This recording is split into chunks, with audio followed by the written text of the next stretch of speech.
चौथा भाग।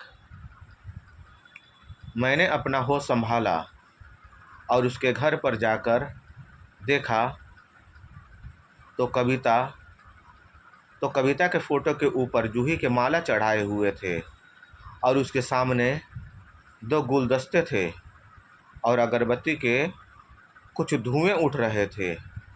मैंने देखा कविता के फ़ोटो के सामने बैठी उसकी छोटी बहन सुमन और उसकी माँ रो रही थी और कुछ औरतें उसे चुप करा रही थी। मैं वहाँ से बाहर निकला और सामने के ही एक दुकानदार से पूछा, कविता का मौत कैसे हुआ?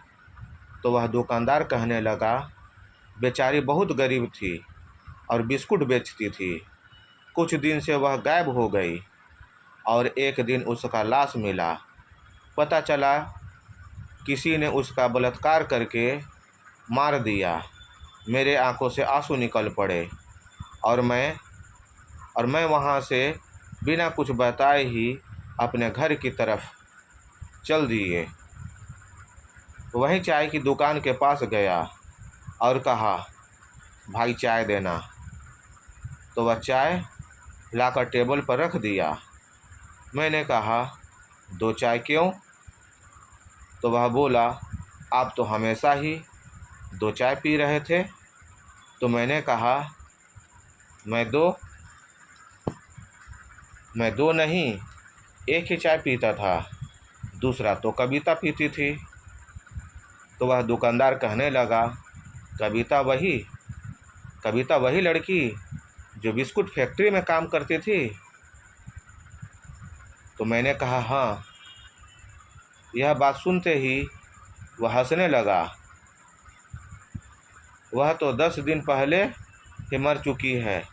तो मैंने कहा, आपके दुकान पर हम दोनों बैठकर चाय पी रहे थे, आपने कविता को नहीं देखा? तो उसने कहा, नहीं।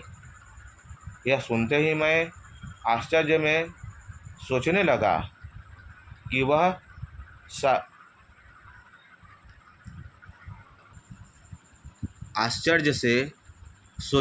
कि वह शायद सिर्फ मुझे ही दिखाई देती है।